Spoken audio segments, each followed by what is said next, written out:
সাক্ষী তোমাকে হতে হবে। তখন উনি আমাকে বলে যে ঠিক আছে, তোমাকে তাহলে আরেকবার এমআইতে পাঠাবো।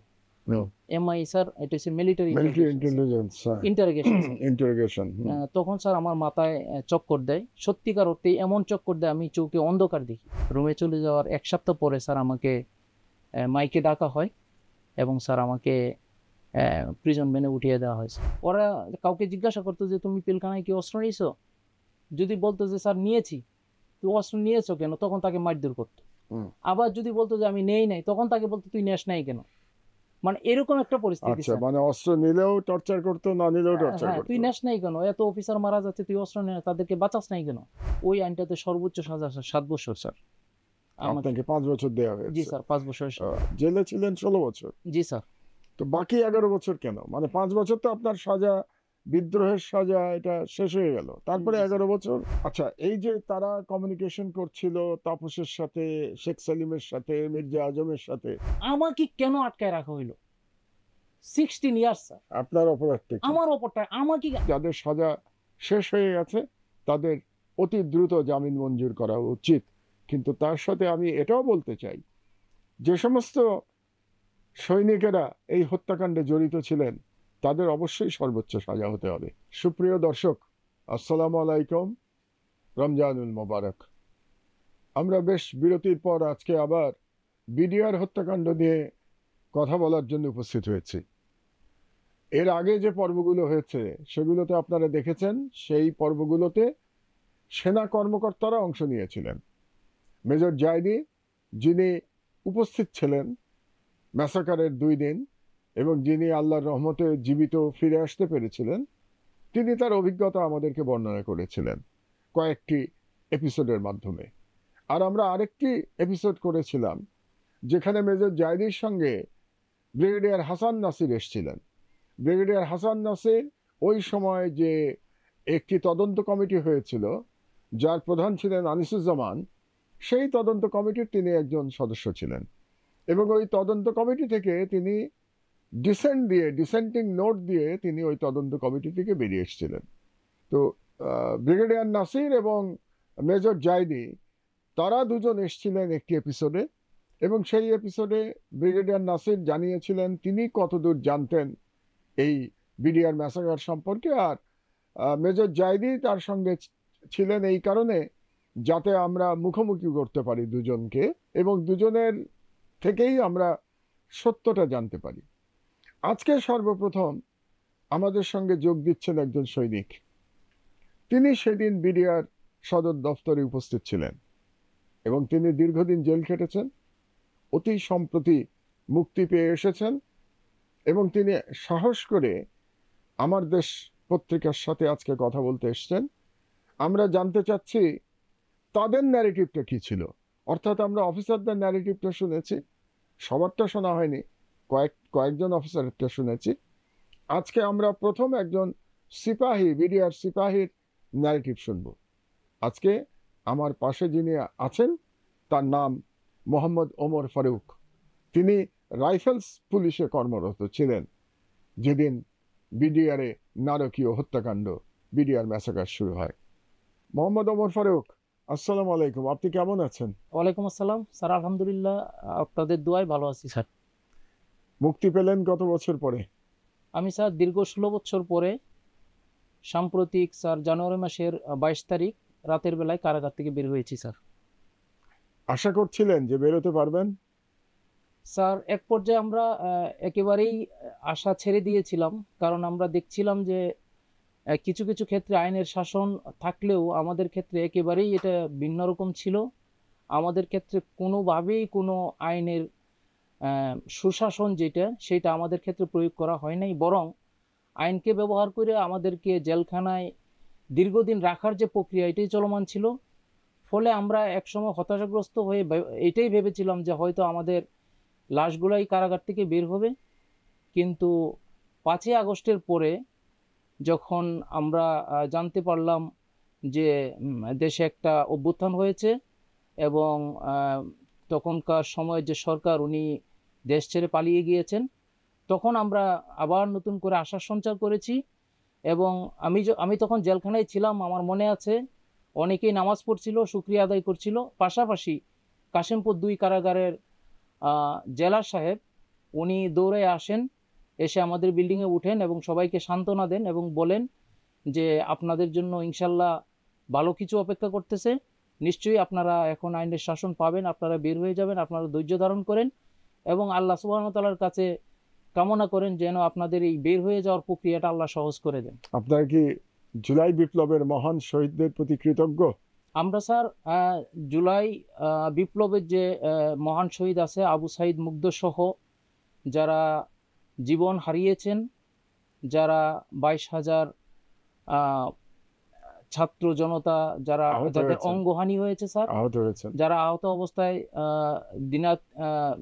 জীবনযাপন করছেন স্যার, তাদের প্রতি কৃতজ্ঞ এবং তাদের এই রক্তের বিনিময়ে, তাদের অঙ্গের বিনিময়ে, তাদের চোখের বিনিময়ে স্যার আমরা নতুন জীবন পেয়েছি। এই জন্য আমরা আজীবন তাদের প্রতি কৃতজ্ঞ থাকবো স্যার, ইনশাআল্লাহ।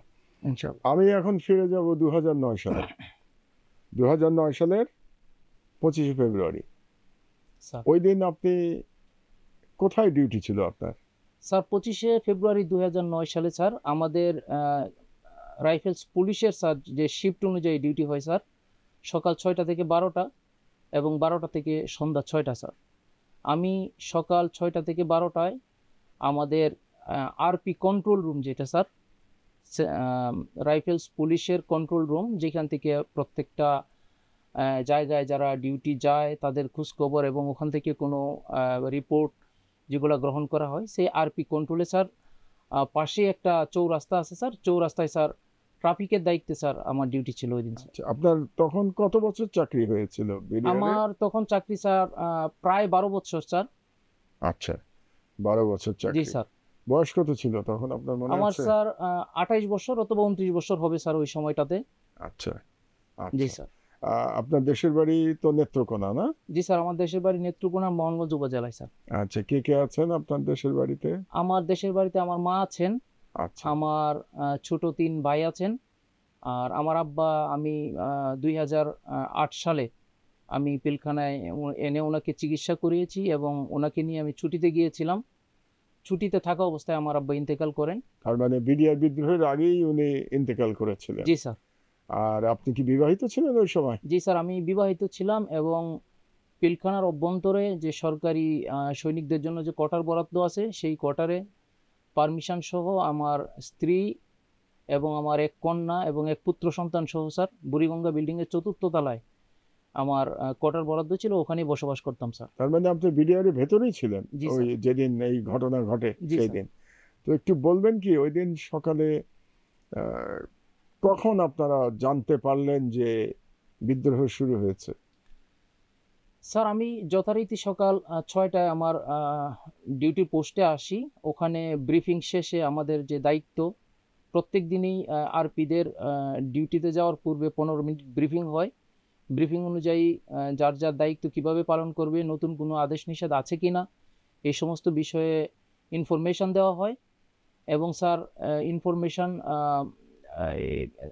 বন্টনের পরে, দায়িত্ব বন্টনের পরে আমি আমার ডিউটিতে দাঁড়িয়ে যাই। আমাদের যে চৌরাস্তাটা বলছি স্যার, এটা আরপি কন্ট্রোলের পাশেই স্যার। এটা এতটা কোনো যানজট থাকে না কিংবা এদিক দিয়ে খুব বেশি একটা গাড়ি চলাচল করে না, ফলে ওখানে যে আরপি দায়িত্বে থাকে সে মাঝে মাঝে কন্ট্রোলে এসেও দায়িত্ব পালন করে।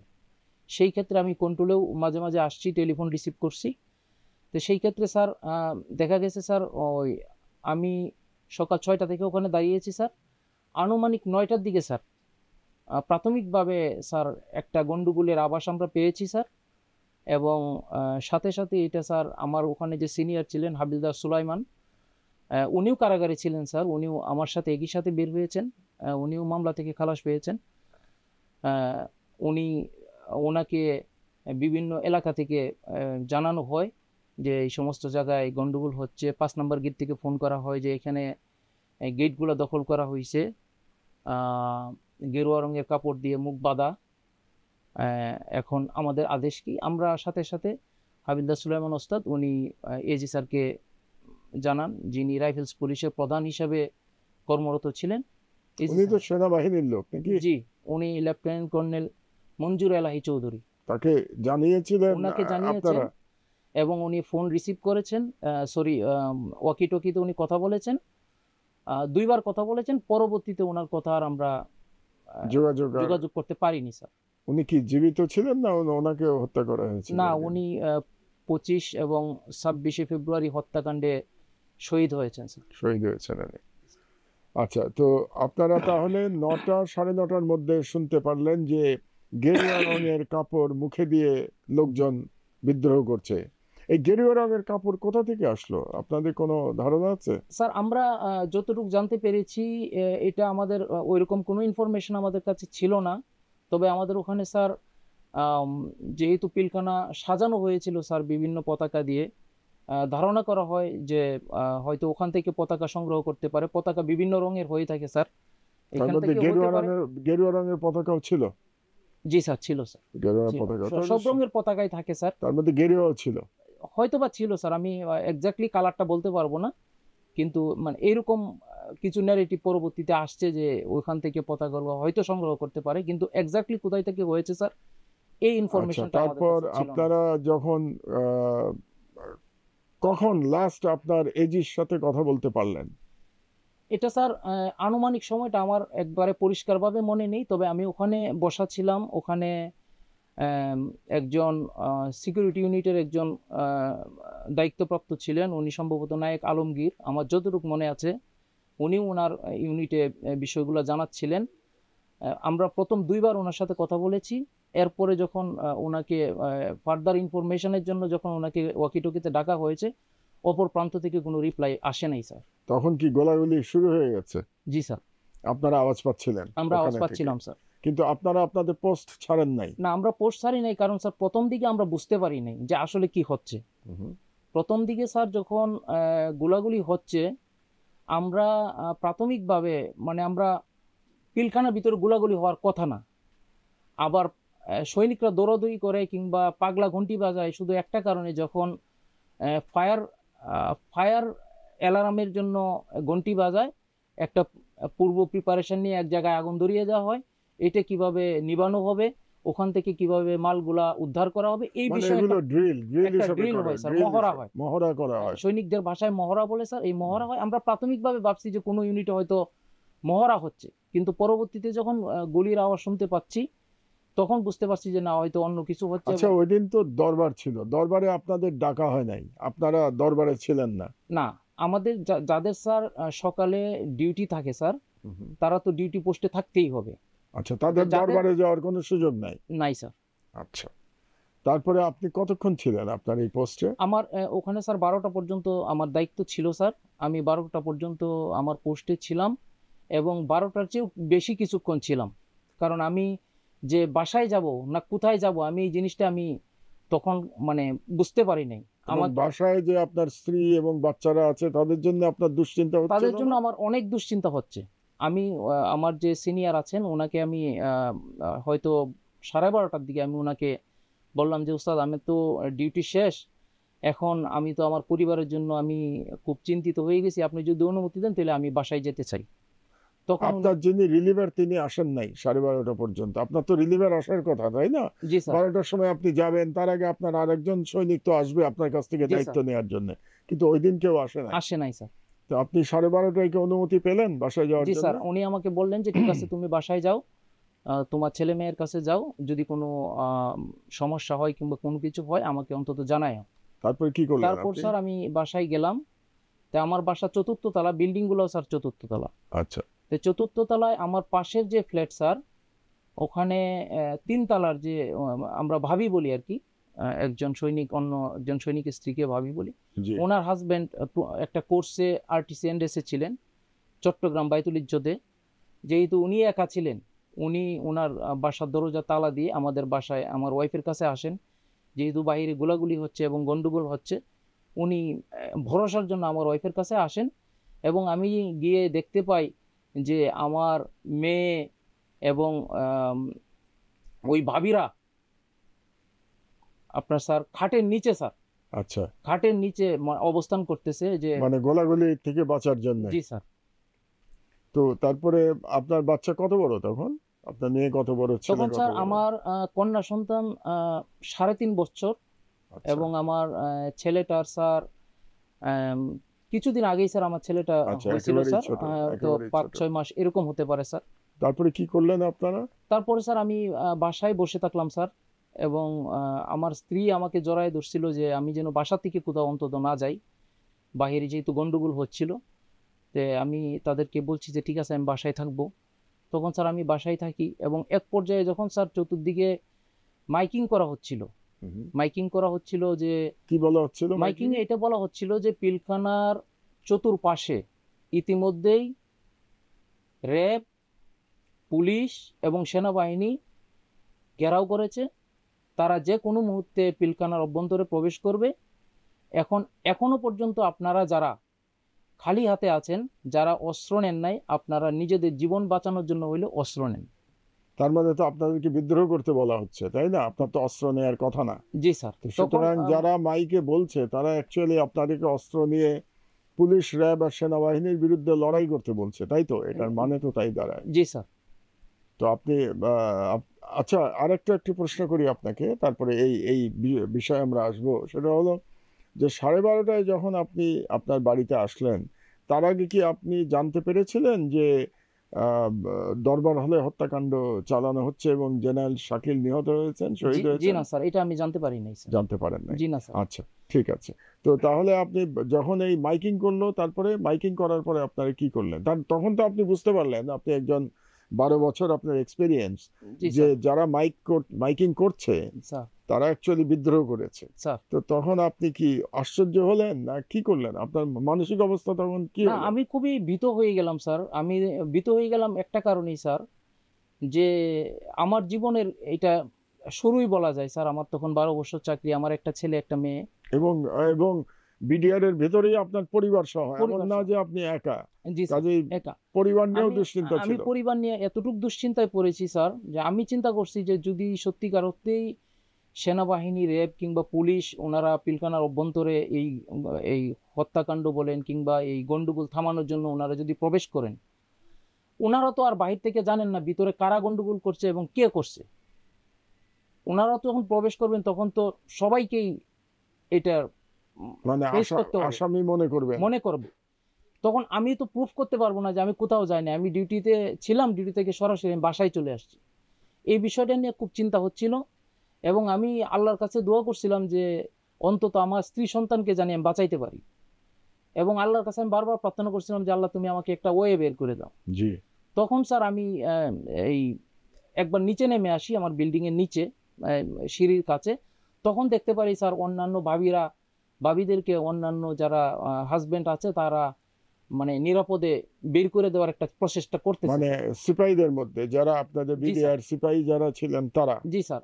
অফিসারদের কথা বলছেন না আপনি? না স্যার, অফিসারদের তো এখানে আপনি অফিসারদের জানতেন না? কোয়ার্টার স্যার, আমরা যেখানে ছিলাম স্যার পিলখানাতে স্যার, জেসিওদের কোয়ার্টার আলাদা স্যার, অফিসারদের কোয়ার্টার আলাদা জায়গায়, সৈনিকদের কোয়ার্টার আলাদা জায়গায়। আচ্ছা, এবং পিলখানা এরিয়াটা স্যার মানে আপনার বাড়ি থেকে অফিসারদের বাড়ি দেখার কোনো সুযোগ ছিল কোনো না? সুযোগ নাই স্যার। আচ্ছা, ওকে। সৈনিকদের কোয়ার্টার থেকে অফিসারদের কোয়ার্টারে কি হচ্ছে কিংবা এটা দেখার কিংবা জানার কোনো সুযোগ নেই আচ্ছা। ওই মুহূর্তে। আর আমি নিচে নিচে যখন সিঁড়ির নিচে যখন নামি তখন দেখি যে স্যার বিভিন্ন ফ্যামিলিগুলা ব্যাগ নিয়ে নিজেদের কাপড় চোপড় নিয়ে মানে কোথাও বের হয়ে যাওয়ার চেষ্টা করতেছে। তখন আমি আবার উপরে, কিন্তু কোথায় যাবে? মানে যাওয়ার তো কোনো, না মানে কি বেরিয়ে যাওয়ার চেষ্টা করছে বেরিয়ে তারা? যাওয়ার চেষ্টা করছে স্যার, বেরিয়ে আচ্ছা। যাওয়ার, এবং সৈনিকরা চেষ্টা করতেছে যে অন্তত তাদের স্ত্রী সন্তানদেরকে বাঁচাতে। তো আপনি কি করলেন? আমি নিজেও আমার স্ত্রীকে গিয়ে রেডি করলাম। রেডি করে আসলে স্যার আমি, আমার স্ত্রী এমন একজন মহিলা, ওনাকে আমি পিলখানার অভ্যন্তরে বসবাস করা অবস্থায়ও আমি যখন হাসপাতালে নিয়ে যেতাম চিকিৎসার জন্য, আমি রিক্সাতে উঠাই দিয়ে আমি বলতাম যে তুমি বাসা চিনতে পারবা কিনা। মানে আমার কাছে ও, মনে হইতো আচ্ছা। যে সে খুব সরল সোজা কিংবা আচ্ছা। এরকম কিছু, এবং আমি তাকে বাস্তব জীবনে এরকমই পেয়েছি।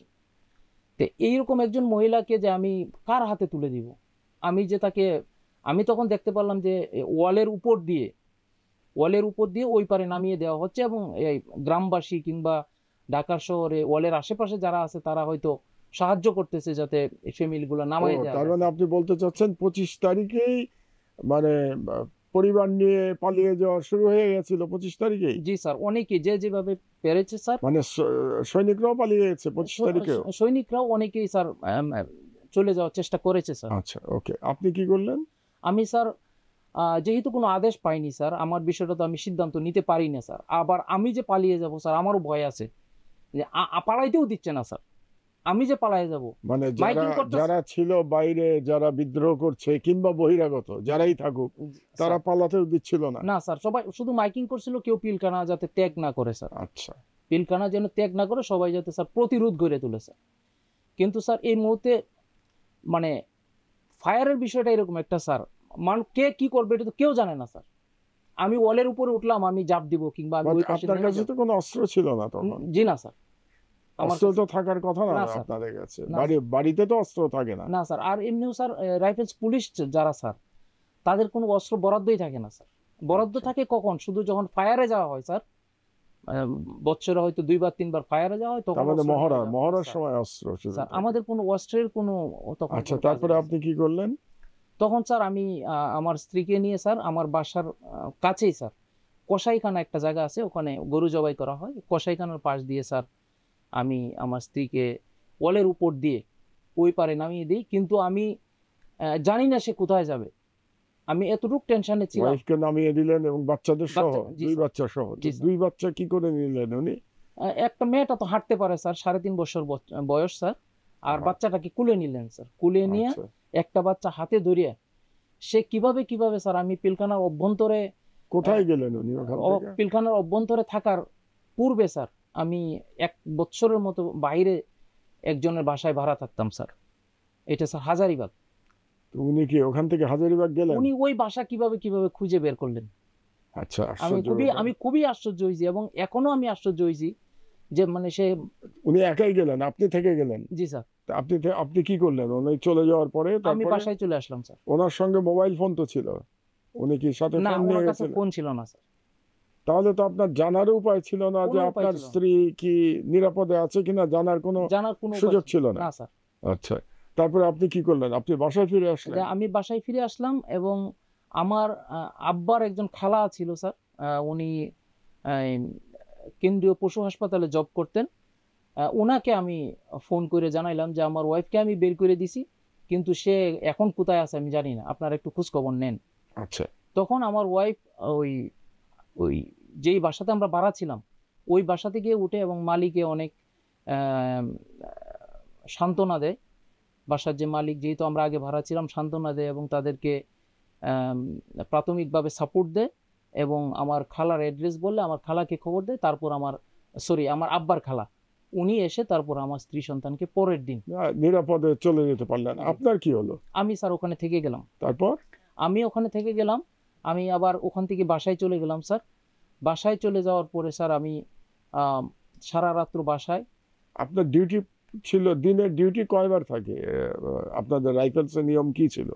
এটা আপনার যেমন 4 ঘন্টা ডিউটি বললেন, তো 6 পরে ঘন্টা স্যার। 6 ঘন্টা পরে আবার 6 ঘন্টা ডিউটি থাকে না? 6 ঘন্টা তো স্যার বিকালে আরেক পার্টি থাকে স্যার। তারপরে আর আপনার ছিল আমি যে কবে? পোস্টে ছিলাম স্যার, হ্যাঁ, এই হ্যাঁ। পোস্টে আর বিকালে সন্ধ্যার পরে কোনো ডিউটি থাকে না। তার মানে আপনার ডিউটি কি পরের দিন ছিল আবার?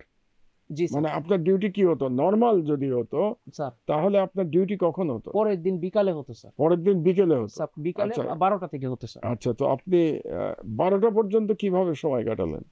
আমি স্যার বাসায় আমার বাসায় ছিলাম, এবং আমিও যথারীতি স্যার টিভির মাধ্যমে স্যার পিলখানায় কি হচ্ছে একা একা ছিলেন আপনার একা বাসায়? ছিলাম স্যার। তারপরে কতক্ষণ ছিলেন একা আপনার ছিলাম বাসায়? আমি প্রায় রাত্র 8টা 9টা পর্যন্ত আমি একা ছিলাম। তারপর? তারপর স্যার হঠাৎ করে আমার বাসায় একটা নক শুনতে পাই স্যার। হুম। তখন আমি পরিচয় জিজ্ঞেস করি, তখন সে পরিচয় দেয় যে আমার বেসমেন্ট, মানে আমরা একই সাথে ট্রেনিং করেছি। ওকে। সে পরিচয় দেয়, পরিচয় দেওয়ার পরে আমি দরজা খুলি, সে আমাকে বলে যে দোস্ত আমি ব্যারাকে থাকতে পারতেছি না, আমাদেরকে সবাইকে গেটে যাইতে বলতেছে এবং অস্ত্র নিতে বলতেছে। আমি কি অস্ত্র নিব, কোথায় যাব, আমি নিজে নিরাপত্তাহীনতায় ভুগতেছি। আমি কোনো উপায় না পাই, যেহেতু তোর বাসা এখানে আমি জানি, আমি বাসায় চলে আসছি। সে ছিল ব্যারাকে, ব্যারাক থেকে আপনার বাসায় চলে জি আসছে? স্যার। এবং তখন কি সে বললো যে আসলে কি হচ্ছে? সে তো আর তো জানার কথা যে না না, কি হচ্ছে সে তখন। আমার সাথে স্যার কিছু বলে নাই। আমি শুধু তাকে এটা জিজ্ঞাসা করছি যে সে কোথায় থেকে আসছে। সে বলছে আমি ব্যারাকেই ছিলাম, কিন্তু এতক্ষণ যে আমি ব্যারাকে ছিলাম, এখন ব্যারাক থেকে খুঁজে খুঁজে মানে গেটে যাওয়ার জন্য, গেটে প্রতিরক্ষা নেওয়ার জন্য বলছে। তার মানে টেলিভিশনে ততক্ষণে আপনি জেনে গেছেন যে হত্যাকাণ্ড চলছে, অফিসারদের শহীদ করা হয়েছে, এগুলো আপনি জানতে পারছিলেন আপনার জি ঘরে স্যার, বসেই। জি স্যার। তারপরে কি হলো? আপনার তারপরে আপনার স্যার ব্যাচমেট আমি আসলো, আমি তো তারপরে? স্যার ভয় পাই, এমনি ভয় পাচ্ছিলাম, একা একা একা একা বাসায় এমনি ভয় পাচ্ছিলাম। তো ও আসাতে আমি আবার ভাবলাম যে ঠিক আছে, ও যেহেতু আসছে, দুইজন দুইজন মানুষ। আছি, দুইজন আমরা বাসায় অবস্থান করলাম। আমরা স্যার নামাজ পড়লাম, শুধু আল্লাহর কাছে দোয়া করলাম যাতে আল্লাহ আমাদেরকে বাঁচায়। কারণ স্যার আমরা এতটুকু বুঝতে পারছিলাম যে পিলখানাতে যদি র্যাব কিংবা সেনাবাহিনী কিংবা পুলিশ ঢুকে, যেহেতু আমরা নিরস্ত্র, আমরা খালি হাতে, আমাদেরকে তো বুঝবে না যে আমরা কারা। আমরা তো সৈনিক, আমরা তো সোলজার, ওরা তো বুঝতে পারবে যে ভিতরে সৈনিক, হয়তো আমরা মারা যাব। আমরা এরকমই একটা চিন্তা ভাবনা করছি। তো আমরা সারা রাত স্যার ওখানে ছিলাম, আপনার বাসায় ছিলেন? আমার বাসায় ছিলাম, বাসায় খাওয়া দাওয়া করছি। পরের দিন দুপুর 2টা পর্যন্ত আমার বাসায় স্যার। তারপর? পরবর্তীতে স্যার আমরা জানতে পারি যে পিলখানা আস্তে আস্তে স্যার মানে সৈনিক খালি হচ্ছে, মানে যে যেভাবে পারে চলে যাচ্ছে। পালিয়ে যাচ্ছে স্যার, কিংবা পিলখানা ত্যাগ করতেছে। তখন আবার 3টের দিকে, 3টা সাড়ে 3টার দিকে স্যার মাইকিং হচ্ছে, যে বাইরে মাইকিং হচ্ছে স্যার, যে পিলখানার বাউন্ডারির চতুর্পাশে 3 কিলোমিটার পর্যন্ত ফাঁকা করে দেওয়ার জন্য। তখন আমরা বুঝতে পারছি যে নিশ্চিতভাবে হয়তো ভিতরে বড় ধরনের কোনো অ্যাটাক করা হবে। তখন স্যার জীবনের ভয়ে স্যার আমি এবং ও ও কোন দিক দিয়ে গেছে এটা আমি স্যার জানি না, আমি ওই আমার স্ত্রী যে দিক দিয়ে উঠাই মানে দিয়েছিলাম আপনিও স্যার। পালিয়ে গেছেন? জি পিলখানা স্যার, ছেড়ে জি পালিয়ে স্যার, জি। কটার সময় পালিয়ে পিলখানা গেলেন? ত্যাগ করছি স্যার বিকাল 4টার দিকে হবে স্যার, 4টা-5টার দিকে তারপরে হবে। গিয়ে আপনি কোথায় গেলেন? আপনার বাসায়? আমি স্যার বের হলাম, বের হওয়ার পরে স্যার আমি ওখানে পুলিশের সদস্যদেরকে দেখতে পেয়েছি স্যার। ওনারা, যেহেতু আমি সিভিল কাপড়ে বের হয়েছি, আমাকে ওইভাবে হয়তো আহ, চিনতে পারেন চিনতে নাই? পারেনি স্যার। আমি সরাসরি বেরিবাদে চলে যাই, হাজারিবাগের ওদিক দিয়ে একটা বাসে উঠে স্যার, বাসে উঠে আমি বেরিবাদ দিয়া, এটা সম্ভবত আহ, পুরান ঢাকা হবে, পুরান ঢাকা হবে সদরঘাট, ওই এলাকায় গিয়ে কোনো একটা জায়গায় আমি নামি, নেমে আমার ওই আব্বার যে খালার বাসা ওখানে যাই। ওখানে গিয়ে আপনার স্ত্রীকে দেখতে পান? জি স্যার, ওখানে যাই। ওখানে গিয়েও যে স্যার আর একটা বিপদ হয়। বিপদ এইটাই, আমি যে ওখানে গিয়েছি স্যার, আমার স্ত্রীর কান্নাকাটিতে সবাই বুঝতে পারে যে এখানে কেউ একজন আসছে, হাউমাউ করে কান্নাকাটি করে আমাকে দেখে, এবং তখন অনেকেই বুঝতে পারে যে আমি পিলখানাতে ছিলাম। তো ওনারা আমাকে সমর্থন দিয়েছেন ওখানে। তারপরে কি হলো? আপনি ফিরে গেলেন কবে আবার বিডিআরে? তারপরে আমি ওই বাসাতেই ছিলাম স্যার। আমি শুধু এটাই আশায় ছিলাম যে সরকার পক্ষ থেকে নিশ্চয়ই কোনো একটা সিদ্ধান্ত আসবে। তখন স্যার আমি সন্ধ্যাবেলায়, একদিন পরে সম্ভবত, একদিন পরে, একদিন অথবা 2 দিন পরে সন্ধ্যাবেলায় টিভির স্ক্রিনে দেখতে পাই স্যার যে যারা পিলখানা ইতিমধ্যেই ত্যাগ করেছে সকলকেই তার নিজ কর্মস্থলে আবহানির মাঠে জয়েন করার জন্য স্যার একটা বিজ্ঞাপন দেওয়া হয়। সেই বিজ্ঞাপন দেখে স্যার আমি ফিরে 1 যান? তারিখে, সম্ভবত 1 তারিখে যাই। 1 তারিখে গিয়ে আমরা যোগদান করতে পারিনি, আমরা ঘুরে আসি। পরে 3 তারিখে স্যার আবার ওই মাঠে, আবহানী মাঠে গিয়ে যোগদান করি এবং পিলখানার ভিতরে আমাদের তারপরে আপনাকে আপনাকে কি দায়িত্ব আবার দেওয়া হলো না গ্রেফতার করা হলো আপনাকে? যাওয়ার পরে স্যার আমাকে গ্রেপ্তার করা হয় নাই, আমাদেরকে সকলকেই প্যারেড গ্রাউন্ডে রাখা হয় কয়েকদিন। ইতিমধ্যেই যেহেতু আমাদের ব্যারাকের যে স্যার থাকার যে ব্যবস্থাপনাগুলো অনেকটা ভেঙে গিয়েছিল, তো ওগুলা ঠিকঠাক করতে যে কয়দিন সময় লাগে স্যার, আমাদের মেস ঠিক করা হয়েছে, ব্যারাকগুলো ঠিক করা হয়েছে, এবং বাসাবাড়িগুলোতে স্যার তল্লাশি অভিযান চলছিল তখন। ওইগুলা স্যার করতে করতে যে কয়দিন লাগে আমরা ওখানেই প্যারেড গ্রাউন্ডেই তাঁবুর মধ্যে ছিলাম। পরবর্তীতে আমাদেরকে ব্যারাকে উঠিয়ে দেওয়া হয়, এবং ব্যারাকে উঠিয়ে দেওয়ার পর স্যার কিছুদিন পরে প্রাথমিকভাবে জিজ্ঞাসাবাদ করা হয় স্যার। এটা সিআইডি কর্তৃক জিজ্ঞাসাবাদ করা হয়, সকলকেই 161-এ জবানবন্দি রেকর্ড করা হয়। সেই রেকর্ডের পরিপ্রেক্ষিতে 1 সপ্তাহ পরে আমাকে আমার পূর্বের যে দায়িত্ব আছে সেই দায়িত্বে আমাকে নিয়োগ দেওয়া হয়, এবং পিলখানার অভ্যন্তরে আমি স্যার পূর্বের মতো আইডি কার্ড লাগিয়ে ডিউটি পালন করি স্যার। তারপর তারপর স্যার আমি প্রায় 3 মাস 3.5 মাস ডিউটি পালন করার পরে ছুটির জন্য আবেদন করি এবং আমাকে ছুটি মঞ্জুর করা হয়। আমি 4 দিন অথবা 5 দিনের ছুটিতে যাই বাড়িতে। আমার এক্স্যাক্টলি কত দিনের ছুটি ছিল আমি ভুলে গেছি। ছুটিতে যাই। ছুটিতে গেলে তো তখন তো আমার আম্মা, আমার ভাইয়েরা, গ্রামবাসীরা ভাবছিল যে পিলখানাতে এত বড় একটা হত্যাকাণ্ড হয়েছে, আমাদের কি হবে, আমাদেরকে নিয়ে সবাই টেনশন করছিল। যখন আমি বাড়িতে যাই সবাই জড়ায়ে ধরে কান্নাকাটি করে এবং বুঝতে পারে যে না আমার কোনো বিপদ আপদ হয়নি ওই পর্যন্ত। তা আমি স্যার ওই ছুটি বুক শেষ করে আবার পুনরায় জয়েন করি। পুনরায় জয়েন করার পর আবার 3-4 মাসের মতো স্যার একইভাবে ডিউটি করি। ডিউটি করার পরে স্যার আবার ছুটিতে যাই। ওইটা সম্ভবত একটা ঈদের মধ্যে হবে। আবার ছুটিতে যাই। ছুটি কেটে স্যার আমি আবার পুনরায় জয়েন করি। জয়েন করার পরে স্যার কোনো একদিন শুক্রবারে স্যার আমাদের কেন্দ্রীয় জামে মসজিদে আমি জামাত পড়তে যাই।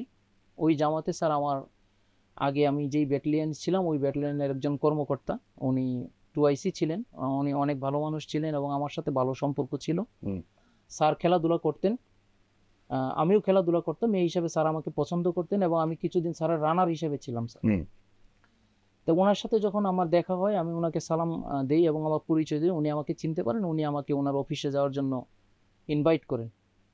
তা আমি তখন বলি যে স্যার আমি তো অফিসে কিভাবে যাব, আমরা তো এখন একটা রেস্ট্রিকশনের মধ্যে আছি, স্বাধীনভাবে হয়তো স্যার আমি যেতে পারবো না। আপনি যদি স্যার আমার ইউনিটের সিওকে একটু বলেন অথবা আপনার ড্রাইভারকে পাঠান, ড্রাইভার এসে যদি ওখানে বলে যে অমুক নামে একজন সোলজার আছে, ওনাকে একটু সদর দপ্তরের অফিসে নিয়ে যাব, আমাদের স্যার একটু কথা বলবেন, তাহলে হয়তো আমাকে ওখানে যেতে দিবে।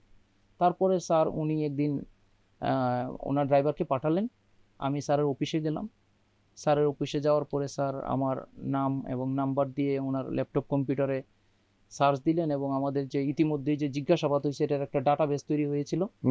এই ডাটাবেস অনুযায়ী উনি আমাকে বললেন যে ফারুক তোমার তো তেমন কোনো সমস্যা নাই, তাহলে তুমি একটা কাজ করো, তুমি আমার রানার হিসাবে সদর দপ্তরে থেকে যাও। তাই আমি বললাম যে ঠিক আছে স্যার, যদি আপনার সাথে থাকি তাহলে তো আমার কোনো সমস্যা নাই, যেহেতু আপনার সাথে আমি পূর্বে ছিলাম। তখন উনি জিওন অফিস হিসাবে পিলখানাতে জয়েন করেন।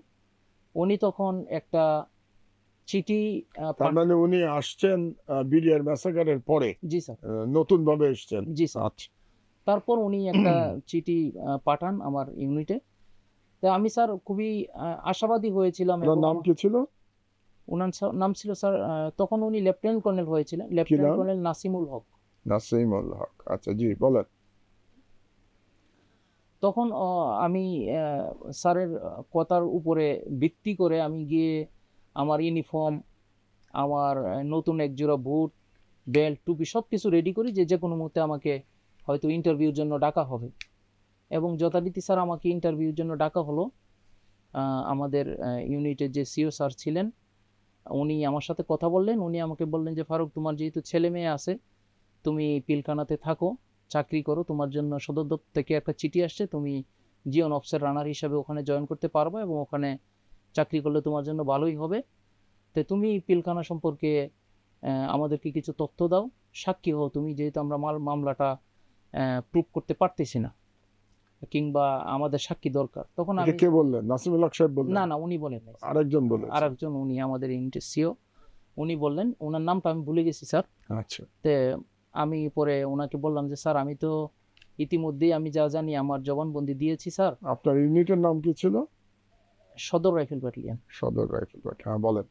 তারপর উনি আমাকে বললেন যে এটা তোমার প্রতি কোনো চাপ কিংবা অন্য কিছু না, এটা আমার পক্ষ থেকে যদি তুমি ওইরকম কোনো ইনফরমেশন তোমার কাছে থাকে যেটা দিলে এই মামলার জন্য ভালো হবে, তুমি এটা দাও, এটা আমি তোমাকে বলবো। তাই আমি ওনাকে বলছি স্যার আমি ইতিমধ্যেই আমি যতটুকু স্যার জানি এই বিষয়ে স্যার আমাকে জিজ্ঞাসাবাদ করা হয়েছে, আমি ওখানে বলেছি স্যার আমি আসলে এর বাইরে আমার ওইরকম কোনো কিছু আমি জানি না স্যার। তখন উনি বললেন যে সাক্ষী তোমাকে হতে হবে। তখন আমি বলছি স্যার আমি যতটুকু জানি এতটুকু যদি আমার সাক্ষী হিসাবে গ্রহণ করা হয় আমি সাক্ষী আছি স্যার, কোনো সমস্যা নাই।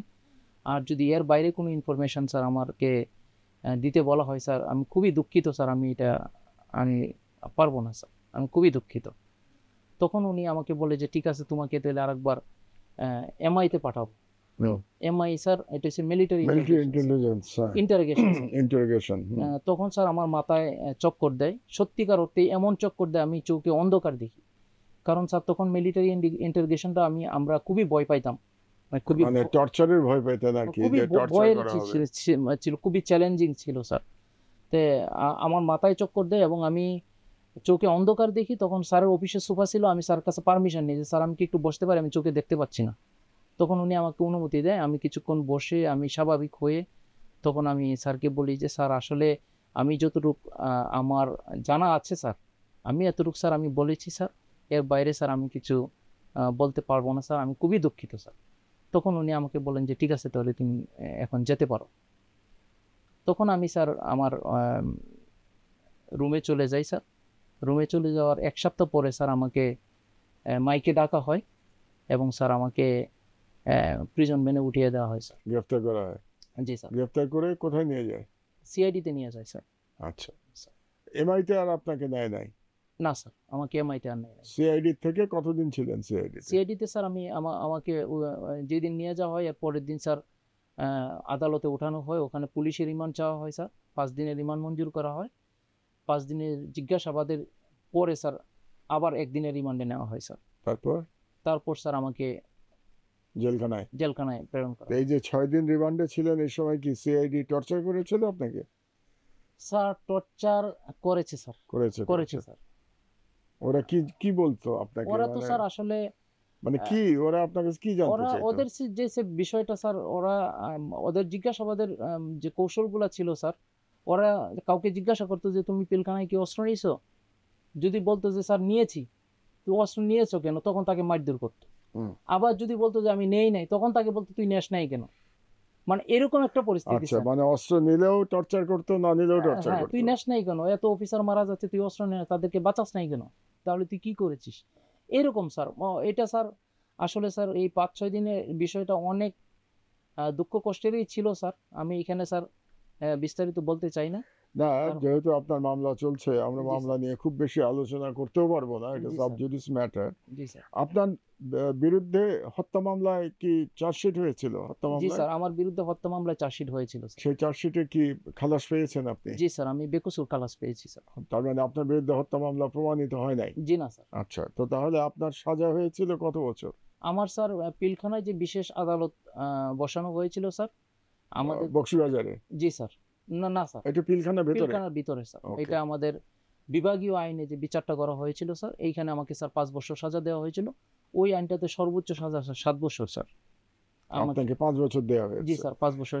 আপনাকে সিভিল আইনে আর কোনো বিচার হয় নাই আপনার?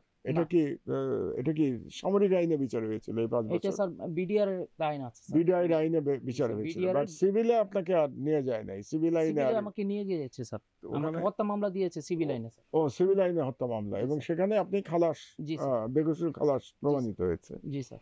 তো আপনি পুরোপুরি সাজা খেটেছেন তো 16 বছর, জেলে ছিলেন 16 বছর? জি স্যার। তো বাকি 11 বছর কেন? মানে 5 বছর তো আপনার সাজা, বিদ্রোহের সাজা, এটা শেষ হয়ে গেল, তারপরে 11 বছর জেলখানায় কেন? আমাদের যখন স্যার এই হত্যা মামলাটা দেওয়া হয় স্যার, এই হত্যা মামলাটা দেওয়ার কিছুদিন পরেই স্যার এই 800 কিংবা 850 যেই সমস্ত লোকদের নামে হত্যা মামলায় চার্জশিট দেওয়া হয় স্যার, সকলের নামেই একটা বিস্ফোরক মামলা দেওয়া হয় স্যার। আচ্ছা। এবং স্যার এই দুইটা মামলা একই সাথে কোর্টে চলমান ছিল স্যার। হঠাৎ করে প্রসিকিউশন পক্ষ শুধুমাত্র হত্যা মামলাটা চালায় আর বিস্ফোরক মামলাটা স্থগিত রাখে স্যার। এবং হত্যা মামলাটা রায় হয়ে যায় 2013 সালে, আমি খালাস পেয়ে যাই। কিন্তু বিস্ফোরক মামলাটা শেষ না হওয়ার কারণে স্যার আমার এই জেলখানায় বাকি 11টা বছর স্যার আমার চলে যায়। তার মানে বাকি 11 বছর আপনি বিনা বিচারে হাজতি অবস্থায় ছিলেন? জি স্যার। যদি বিস্ফোরক মামলায় আপনার সাজাও হতো, তাহলে কত বছর সাজা হতো? স্যার হত্যা মামলায় যাকে খালাস দেওয়া হয়েছে তাকে তো বিস্ফোরক আইনে সাজা দেওয়ার কোনো অপশন নাই স্যার।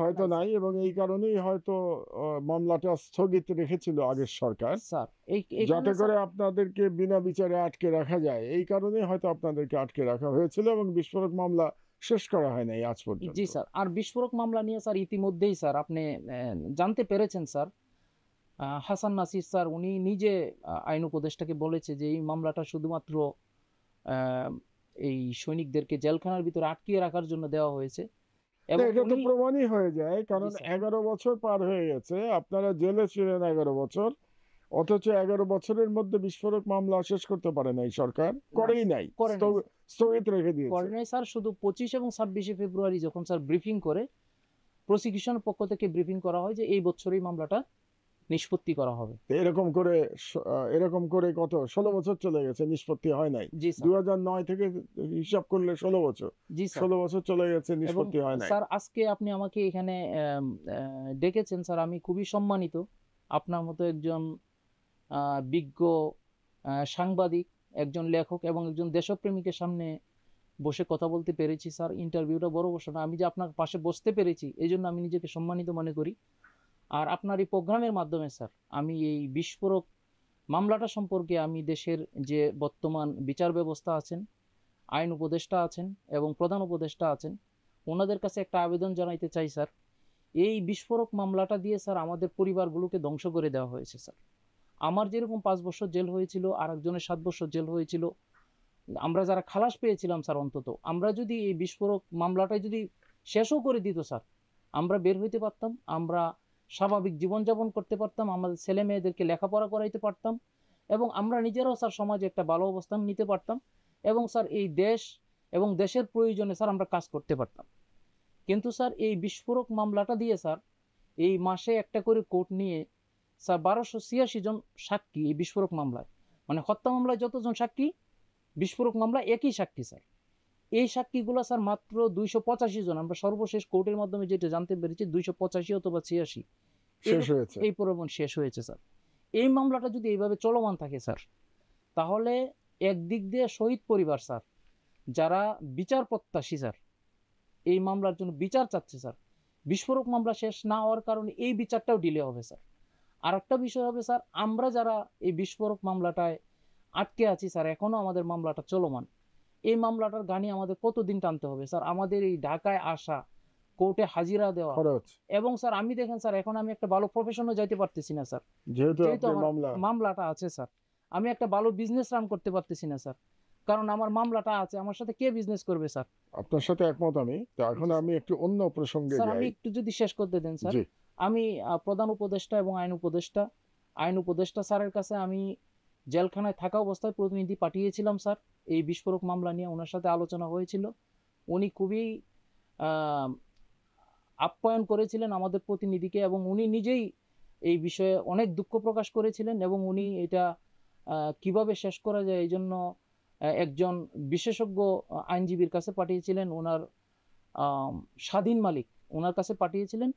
তো উনি যখন এই আইন উপদেষ্টা হয়েছেন তখন আমরা খুবই আশাবাদী ছিলাম, যেহেতু স্যার আইন উপদেষ্টা হয়েছেন, স্যার এই বিষয়গুলো জানেন, নিশ্চয়ই এই বিস্ফোরক মামলাটা বিষয় একটা সিদ্ধান্ত আসবে। কিন্তু স্যার আজ অব্দি স্যার এই বিস্ফোরক মামলাটি নিয়ে কোনো সিদ্ধান্ত আসে নাই, যেখানে স্যার প্রসিকিউশন পক্ষ তারাও জানে এই বিস্ফোরক মামলাটা ভুয়া এবং স্যার শহীদ পরিবার তারাও বলতেছে যে এই বিস্ফোরক মামলাটা দিয়ে আমাদের উপরে অন্যায় করা হয়েছে।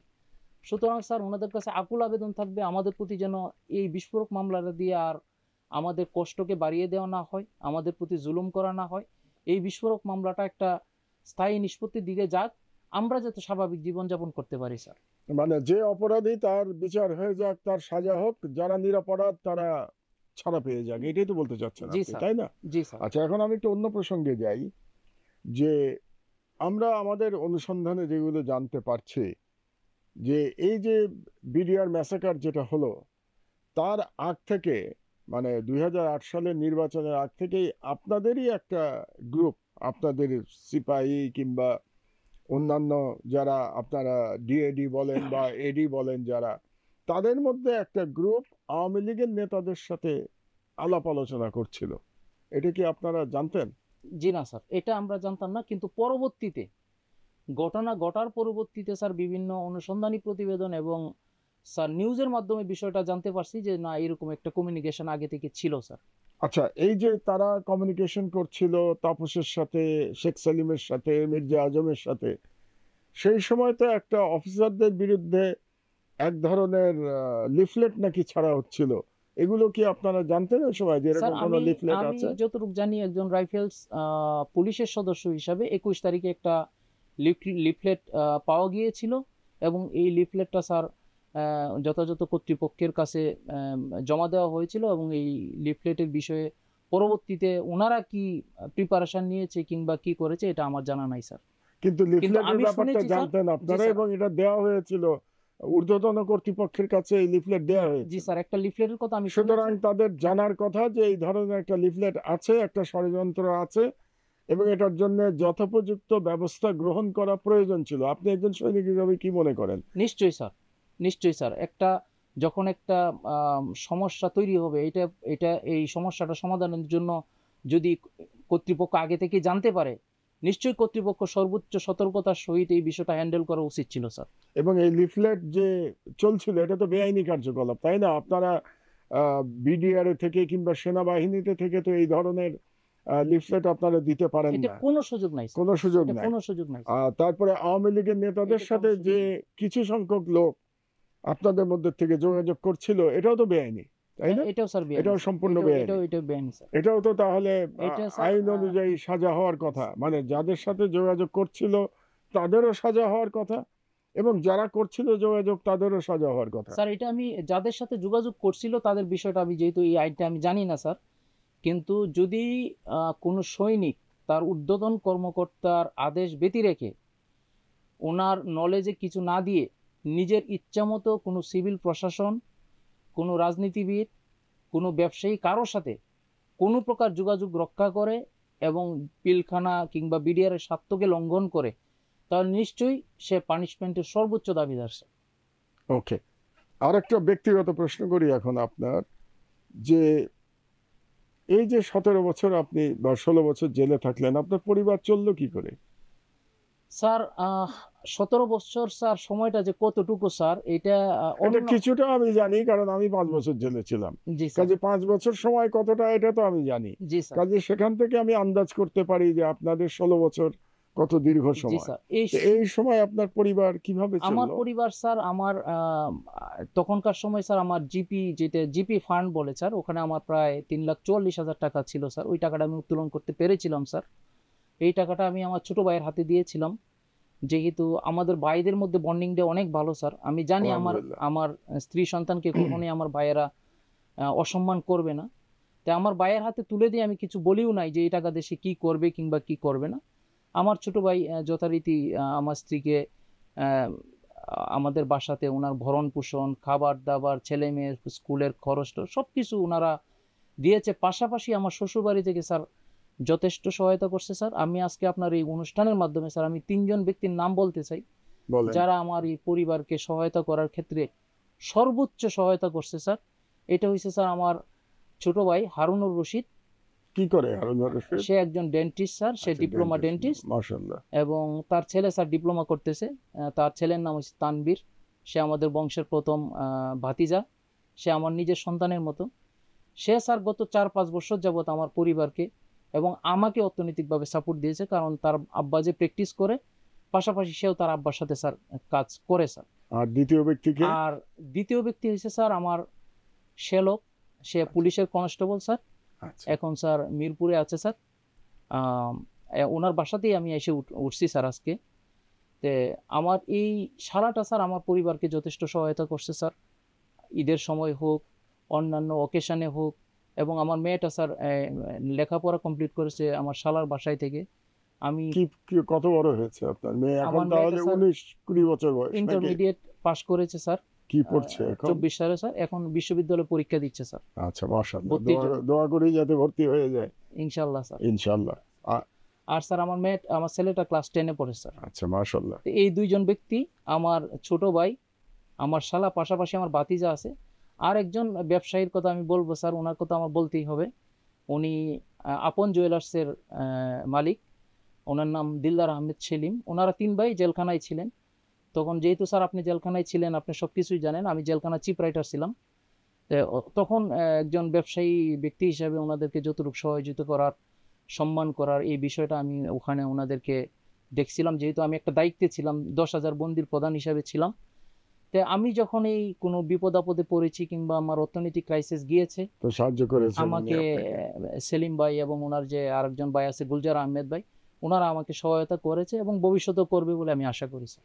আর আপনার স্ত্রী ভালো আছে? জি এখন স্যার, এখন ভালো আলহামদুলিল্লাহ আছেন? আমার স্ত্রী আমার বাড়িতেই, আমার পরিবারেই আমি যেভাবে রেখে আসছিলাম সেইভাবেই আছে। উনি অত্যন্ত সম্ভ্রান্ত পরিবারের একজন মেয়ে এবং উনি যে বাচ্চাগুলো নিয়ে কষ্ট তো করেছে স্যার, আমার খুব ইচ্ছা ছিল যে আমি যখন জেলখানা থেকে বের হব স্যার, আমি ব্যক্তিগতভাবে তার জন্য একটা ক্র্যাশ নিয়ে যাব, যে যে ওয়াইফ অফ দ্য ডিকেডস স্যার, এরকম কিছু একটা, কিন্তু আমি পারিনি। আমি খুবই দুঃখিত স্যার। তবে তার প্রতি যে আমার এপ্রিসিয়েশন স্যার, এটা আমার আজীবন থাকবে স্যার।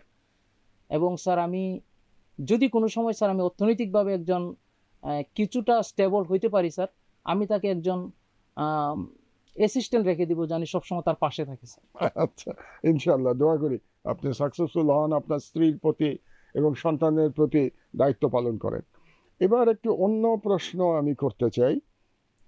সেটা হলো যে আপনারা যখন শুনলেন যে আপনাদেরই অফিসারদের এরকম নির্মমভাবে হত্যা করা হয়েছে, তাদের পরিবারের উপরে অত্যাচার করা হয়েছে, কেমন লেগেছিল আপনাদের এটা শুনে? কিভাবে সম্ভব হলো এটা বলেন তো স্যার আমাকে। আমাদের অফিসারদের সাথে আমাদের যেটা সম্পর্ক স্যার, আমাদের সৈনিকদের স্যার, এটা স্যার আমাদের বাবা মার সাথে যতটুকু সম্পর্ক স্যার, বাবা মাকে তো স্যার আমরা অনেক সময় রাগ করে কিছু বলতে পারি স্যার, কিন্তু আমাদের অফিসারদের সাথে যে আমাদের সম্মানের জায়গাটা, এটা সর্বোচ্চ পর্যায়ে চাকরির খাতিরে স্যার, এটা সর্বোচ্চ পর্যায়ের। এবং যখন স্যার সেনাবাহিনী থেকে স্যারেরা আমাদের এখানে আসেন স্যার, আমাদেরকে যে কি পরিমাণ ভালোবাসেন, আমাদেরকে নিয়ে যে কি পরিমাণ এনজয় করেন স্যার ওনারা চাকরিটা, এইটা অফিসারদের আশেপাশে যারা না থাকছে স্যার এরা বলতে পারবে না। আমি যেহেতু রানার হিসেবে ছিলাম, খেলাধুলা করছি স্যার, অফিসারদের পাশে ছিলাম, আরপিতে থাকলেও স্যার ওই অফিসারদের আশেপাশে থাকা যায় স্যার। সেই দৃষ্টিকোণ থেকে স্যার আমি জানি স্যার অফিসারদের সাথে আমাদের সম্পর্কটা অনেক মধুর ছিল। এবং যখন শুনতে পারছি যে স্যার ওনাদেরকে হত্যা করা হয়েছে স্যার, পরিকল্পিতভাবে হত্যা করা হয়েছে স্যার, এটার যে দুঃখ স্যার, আমি আমার দুঃখটা প্রকাশ করতে পারবো না, কারণ অভিযুক্ত স্যার আমার বিরুদ্ধে।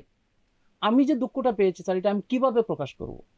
আমি স্যার বের হয়েছি স্যার জানুয়ারিতে স্যার, আমার খুব ইচ্ছা ছিল যে আমি বনানীতে স্যারদের কবরস্থানে যাব, ওখানে দাঁড়িয়ে একটু দোয়া করব, স্যারদের কবরগুলো দেখব।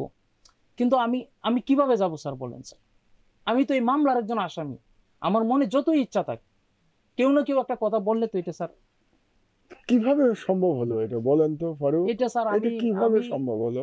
আমি স্যার এরকম আমি স্যার অত্যাচার কিভাবে করতে আমি পারলো? জেলখানাতে এই 16 বছর থাকা অবস্থায় আমি দুইটা প্রশ্ন স্যার আমি কোনো উত্তর খুঁজে পাইনি, যে পিলখানার মতো এইরকম একটা রেস্ট্রিক্টেড এরিয়াতে এইরকম একটা হত্যাকাণ্ড কিভাবে ঘটতে পারে, এইটার কোনো উত্তর আমি স্যার খুঁজে পাইনি স্যার। আর একটা উত্তর আমি খুঁজে পাই নাই, আমাকে কেন আটকায় রাখা হইলো 16 ইয়ার্স স্যার? আপনার অপরাধটা কি? আমার ওপরটা আমাকে, আচ্ছা আমাকে যে আটকায় রাখা হয়েছে, আমি অনেককে জিজ্ঞাসা করতাম যে স্যার আপনার মতো একজন বিজ্ঞ লোক যদি জেলখানায় যায় স্যার, আমি ওনাকে জিজ্ঞাসা করতাম যে স্যার আপনি একটু বলেন তো আমাকে কেন আটকায় রাখা হয়েছে? আমার তো কোনো মামলা নাই, মামলা জামিনযোগ্য মামলা, একটা মানুষকে 2 বছর আটকায় রাখতে পারে, 3 বছর, আমার 11 16 বছর, 5 বছর তো সাজা হয়েছে, স্যার। বাকি 11 বছর একেবারেই বেআইনি। জি স্যার। এটা আমি আপনার সাথে একমত। 5 বছরের সাজাটা যদি আমি বাদও দেই, আপনাকে 11 বছর আটকে রাখার কোনো কোনো আইনগত বৈধতা নাই, জি অন্তত স্যার। আমি যতটুকু আইন বুঝি জি সেটা। স্যার। এটা একেবারে সর্বতভাবে জুলুম করা হয়েছে আপনাদের প্রতি, এতে কোনো সন্দেহ নাই। সেটা নিয়ে আপনাদের প্রতি আমার যথেষ্ট সমবেদনা আছে, জি স্যার। সিম্প্যাথি আছে, আপনারা জানেন এটা। কিন্তু আমার যেটা খারাপ লাগে সেটা হলো যে কিভাবে সম্ভব হলো যে কারা এর সাথে জড়িত ছিল আমরা এখনো জানি না। জি স্যার। আমরা আশা করছি যে একটা তদন্ত কমিশন হয়েছে, তারা এবার অন্তত সত্যটা বার করতে পারবে, আমরা আশা করছি। অবশ্যই স্যার। কারণ স্যার আমাকে এই যদি চ্যাপ্টারটা একটু, এই চ্যাপ্টারটা ক্লোজ হওয়া দরকার। তো কিন্তু আমি বুঝতে পারি না যে কিভাবে সৈনিকদের মধ্যে যারাই এটার সাথে জড়িত ছিল, এবং যদি বাইরের কোনো দেশ জড়িত থাকে, তারাও তো কাজ করেছে এই সৈনিকদের সহায়তায়, তারা কিভাবে নিজেদের অফিসারদের এভাবে হত্যা করতে পারলো, কিংবা কিভাবে তাদের পরিবারের উপরে জুলুম করতে পারলো, এটা আমি বুঝতে পারি না ফারুক। স্যার আপনি যেহেতু স্যার তদন্ত কমিশনের বিষয়টা স্যার আলোচনায় নিয়ে আসছে স্যার, যদি আপনি অনুমতি দেন স্যার, জি জি, আমি তদন্ত কমিশন সম্পর্কে স্যার আমার ব্যক্তিগত যেটা মতামত স্যার, আমার ব্যক্তিগত মনের যে স্যার ভালোবাসা কিংবা আবেগ স্যার, এটা আপনার অনুষ্ঠানের মাধ্যমে বলতে চাই স্যার। তদন্ত কমিশনের যে প্রধান মেজর জেনারেল অবসরপ্রাপ্ত আলম ও ফজলুর রহমান স্যার, আমি স্যার দিনাজপুর থাকা অবস্থায় স্যার ওনার স্ত্রী, ওনার যে বাপের যে বাড়ি, যেটা আমরা বাপের বাড়ি বলি, ওনার বাপের বাড়ি স্যার দিনাজপুর শহরেই, ওনার বাসায় বেড়াতে গিয়েছিলেন। তে উনি ম্যাডাম তখন বলেছিলেন যে আমি একা একা আমার বাবার বাড়িতে খাওয়া দাওয়া করব, তার চেয়ে বরং আমার আমার যে পরিবার আছে, আমার সৈনিকরা, ওনারাও কয়েকজন আমার সাথে থাক।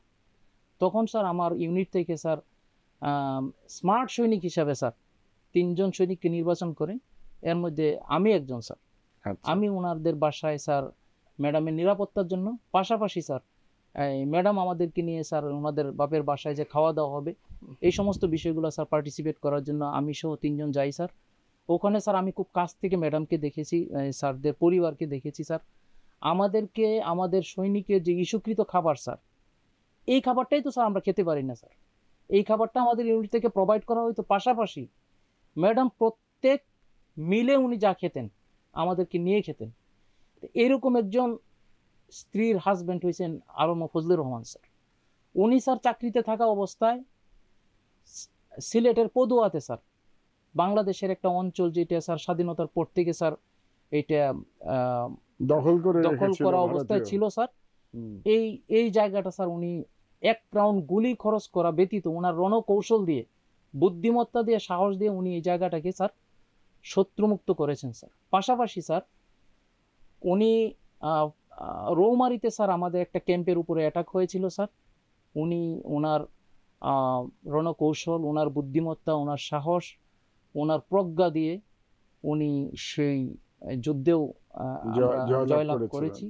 এরকম একজন জেনারেল, উনি এই তদন্ত কমিশনের প্রধান। ওনার বিষয়ে কেউ কোনো আপত্তি করে নাই স্যার, সকলেই ওনার বিষয়ে খুশি। আমাদের যে শহীদ পরিবার আছে ওনারাও চাচ্ছে যে উনি তদন্ত করলে তদন্তটা আলহামদুলিল্লাহ ভালো হবে। আমিও মনে করি যে স্যার সর্বোচ্চ ভালোটাই করবেন। স্যারের প্রতি আমার আবেদন এটাই যে স্যার আপনি সত্যিকার অর্থেই আমাদের মধ্যে যদি কেউ এই ষড়যন্ত্রে পা দিয়ে থাকে, নিশ্চয়ই তাদের বিচার আমরা শহীদ পরিবার যতটুক চাই আমরা ততটুকুই চাই। তবে স্যার যেহেতু স্যার আগের পিরিয়ডটা স্যার একটা বিচারহীনতার মধ্যে ছিল, সেই বিচারগুলো নিয়ে আমাদের মনের মধ্যে অনেক কোয়েশ্চেন আছে, শুধু আমাদের না, দেশবাসী সবার মধ্যেই আছে। সেই বিচারে যদি স্যার এই বিচারটা যদি পুনরাবিবেচনা করা যায়, অথবা অন্য কোনো আইনি প্রক্রিয়ায় যদি স্যার ওই বিচারটা কিছু একটা করা যায় স্যার, প্রকৃত যদি কোনো অপরাধী থাকে যে সত্যিকার অর্থেই এই ষড়যন্ত্রে বুঝে হোক না বুঝে হোক পা দিয়েছে, তার বিচার আমরা চাই। কিন্তু স্যার যদি একজন নিরপরাধ ব্যক্তি তার জীবনটা চলে যায়, তার সারাটা জীবন চলে যায় জেলখানার ভিতরে, তারও তো একজন পরিবার আছে, সেও তো বাঁচার অধিকার রাখে। এই বিষয়টা যদি স্যার সর্বোচ্চ মনোযোগ দিয়ে দেখেন, এবং আমি আশা করি উনি দেখবেন। আর একটা বিষয় স্যার বলছেন যে পিলখানা হত্যাকাণ্ডের বিষয় নিয়ে অফিসার যাদের উপরে জুলুম করা হয়েছে এবং সৈনিক, তাদের বিষয়টা উনি সর্বোচ্চ সহমর্মিতা দিয়ে দেখবেন, এটা উনি প্রকাশ্যে মিডিয়াতে বলেছেন। এবং আমি বিশ্বাস করি উনি যেটা বলছেন এটা করবেন। এই জন্য আমরা ওনার যে তদন্তের যে শেষ পর্যায়ে এটা পর্যন্ত অপেক্ষা করতেছি। আমরা আশা করতেছি স্যার আমাদের উপরে, এই যে আমি 11 বছর জেল কাটলাম কিংবা এই 16টা বছর জেল কাটলাম, আমার মতো যারা জেল খেটেছে, এবং স্যার এই বিশেষ কোর্টের মাধ্যমে 18,520 জন সৈনিককে চাকরিচ্যুত করা হয়েছে, বিভিন্ন মেয়াদে জেল দেওয়া হয়েছে, তাদের বিষয়ে একটা সিদ্ধান্ত দিবেন এবং আমাদেরকে পুনর্বাসন করার যে প্রক্রিয়া এটা গতিশীল করবেন, এটাই আমি আশা করি স্যার। আচ্ছা ওমর ফারুক, আমরা প্রায় 1 ঘন্টা আলোচনা করলাম। আপনার কাছে আরও অনেক কিছু আমার প্রশ্ন করার ছিল, কিন্তু যেহেতু আপনার একটি মামলা চলমান আছে, এই কারণে আমি সাবজুডিস ম্যাটার নিয়ে আলোচনা করলাম না। আমি দোয়া করি এবং আশা করি যে আপনি এই মামলা থেকে খুব শিগগিরই নিষ্কৃতি পাবেন, এবং যদি নিষ্কৃতি পান তখন আমরা হয়তো আবার এভাবে আলোচনা করব, এবং সেদিন হয়তো আরও কিছু প্রশ্ন আমার থাকবে, ওই 25 এবং 26 তারিখে পিলখানায় কি ঘটেছিল, কিংবা পরবর্তী সময় আপনাদের অনেক সৈনিকও নিহত হয়েছে। আপনাদের সৈনিক এবং অনেক সৈনিকের ব্যাপারে আমরা শুনেছি, অভিযোগ আছে যে তাদেরকে নির্যাতন করে হত্যা করা হয়েছে জিজ্ঞাসাবাদের সময়। সেই সমস্ত বিষয় নিয়ে আমরা আজকে আলোচনা করলাম না আইনগত বাধার কারণে। আমরা ইনশাআল্লাহ আপনি যখন এই মামলা থেকে পুরোপুরি নিষ্কৃতি পাবেন, একেবারে মুক্ত মানুষ হয়ে যাবেন, আদালতে হাজিরা দিতে হবে না, তখন আমরা এইসব বিষয়ে আরেকটু ডিটেলস আলোচনা করব। তো ওমর ফারুক, আপনার এখানে আসার জন্য ধন্যবাদ। আপনার পরিবারের প্রতি আমার সালাম এবং শুভকামনা রইল। আপনি যদি সর্বশেষ কিছু বলতে চান। স্যার, আপনার প্রতি আমি খুবই কৃতজ্ঞ স্যার, যে আপনি একজন এইরকম মানের একজন ব্যক্তি স্যার। আপনার পাশে আমি যে বসতে পেরেছি স্যার, এটা আমার সত্যিকার অর্থেই আমার এটা আবেগ স্যার। এটা আমার কাছে মানে স্যার, এটা আমার কাছে বিরাট কিছু স্যার, আপনার কাছে বসা স্যার।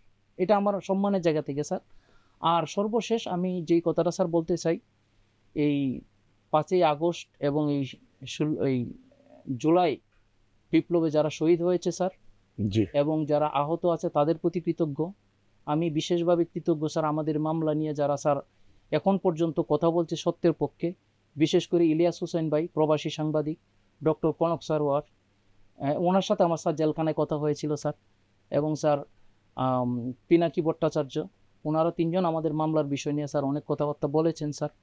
পাশাপাশি স্যার শহীদ পরিবার, ওনারা স্যার যখন এই 5ই আগস্টের পরে সাংবাদিক সম্মেলন করেন স্যার, ওনারা 5টি দাবি তুলেন স্যার। এই 5টা দাবির সাথে কোনো দাবির সাথে স্যার আমরা দ্বিমত না। ওনাদের 5টা দাবির একটা দাবি ছিল, যারা নিরপরাধ তাদেরকে যেন মুক্তি করা হয় স্যার, মুক্তি দেওয়া হয়, জেলখানা থেকে বের করে দেওয়া হয়। হয়তো তাদের দাবির প্রেক্ষিতেই আমাদের বের হয়ে যাওয়ার যে প্রক্রিয়া, এটা গতিশীল হয়েছে, আমরা বের হয়েছি। আমাদের স্যার 13 তারিখ স্যার আর একটা জামিনের স্যার রায় আছে স্যার। আশা করি আরও যারা সাজা শেষ হয়ে গেছে এখনও জেলখানায় আছেন স্যার, এই রায়ের মাধ্যমে তারা মুক্তি হবেন। এবং এই মুক্ত করার ক্ষেত্রে এই শহীদ পরিবার এবং সাংবাদিকবৃন্দ, জুলাই আগস্টের অভ্যুত্থানকারী যারা আছেন, এই বিপ্লব যারা করেছেন, যারা এই বিজয় নিয়ে এসেছেন, তাদের পাশাপাশি স্যার যে রাজনৈতিক দলগুলো স্যার তাদেরকে সর্বোচ্চ সহযোগিতা করেছে স্যার। বিশেষ করে স্যার বাংলাদেশের বড় রাজনৈতিক দল বিএনপি, জামাতে ইসলাম, নতুন দল স্যার গণ অধিকার পরিষদ, ওনার নুরু ভাই উনি অনেক কথা বলেছে, ফারুক ভাই অনেক কথা বলেছে, তারেক ভাই অনেক কথা বলেছে। এরপরে স্যার আমাদের পিলকানার সবচেয়ে বড় ভিকটিম স্যার আমাদের ডিজি স্যারের ছেলে, ওনার মা হারিয়েছেন, বাবা হারিয়েছেন, উনি স্যার আমাদের প্রত্যেকটা প্রোগ্রামে হাজির হয়েছেন। উনি নিজে স্যার শহীদ মিনারের প্রোগ্রামে বলেছেন যে আমার বার্তাটা খুবই পরিষ্কার, যারা নিরপরাধ আছে তাদেরকে ছেড়ে দিতে হবে, এবং যারা প্রকৃত অপরাধী তাদের শাস্তিটা উনি দাবি করেছেন। ওনার দাবির সাথে আমরা কোনো দ্বিমত নাই, কেউই দ্বিমত নাই স্যার। এই জন্য ওনার প্রতি আমার সর্বোচ্চ কৃতজ্ঞতা।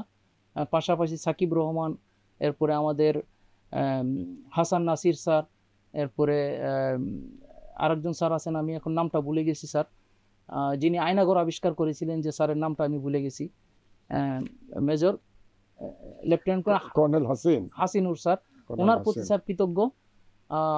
আমরা সারা জীবন কৃতজ্ঞ থাকবো স্যার। আমরা যদিও স্যার মিস ট্রায়ালের শিকার হয়ে দীর্ঘদিন ছিলাম, কিন্তু দীর্ঘদিন পরে বের হওয়ার প্রক্রিয়াটাই স্যার ওনাদের সকলেরই অবদান আছে স্যার, আপনাদের অবদান আছে। এই জন্য আপনাদের প্রতি কৃতজ্ঞ, সবচেয়ে বেশি কৃতজ্ঞ স্যার আমাদের সৃষ্টিকর্তা আল্লাহ সুবহানাহু ওয়া তাআলার কাছে।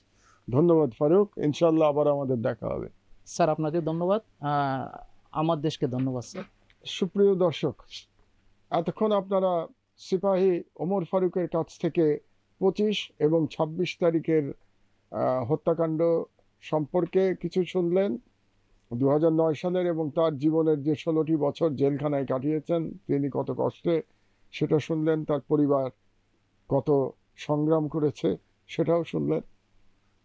আমাদের শুধু এটুকুই প্রত্যাশা যে এখন একটি নতুন স্বাধীন কমিশন গঠিত হয়েছে, এবং স্বাধীন কমিশনের যিনি প্রধান জেনারেল ফজলুর রহমান, তার প্রতি দেশের মানুষের আস্থা আছে। কাজেই বিডিআর বিদ্রোহ নিয়ে যে বিতর্ক সমাজে আজকে 16 বছর ধরে চলমান আছে, আমরা আশা করতে চাই যে এই স্বাধীন কমিশনের সঠিক তদন্তের মাধ্যমে বাংলাদেশে সেই বিতর্কের অবসান ঘটবে। আমরা এই চ্যাপ্টারটাকে সত্যিকার অর্থে ক্লোজ করতে সক্ষম হব। আমরা জানতে পারবো যে এখানে কোনো বিদেশি ষড়যন্ত্র ইনভলভ ছিল কিনা, কিংবা সিপাহীদের মধ্যে কারা কারা ইনভলভ ছিল, আওয়ামী লীগের মধ্যে কারা কারা ইনভলভ ছিল, শেখ হাসিনা এটাতে কি রোল রেখেছিলেন। কারণ আমাদের স্মরণে রাখতে হবে যে 25 এবং 26 তারিখে যখন হত্যাকাণ্ড চলেছে, সেনা কর্মকর্তাদের উপর নির্যাতন চলেছে, তাদের পরিবারের উপর নির্যাতন চলেছে, তখন শেখ হাসিনা কোনো সেনা অভিযান পরিচালনা করতে দেন নাই।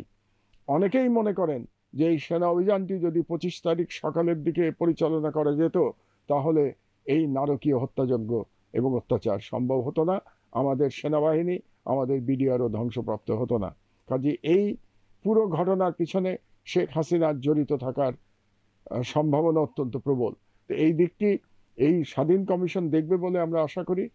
আর সিপাহীদের তরফ থেকে আমি শুধু এটা বলতে চাই যে আমি নিজে 5 বছর জেলখানায় ছিলাম, আমি তখন কিছু আইনের বই নিয়ে পড়াশোনা করেছি।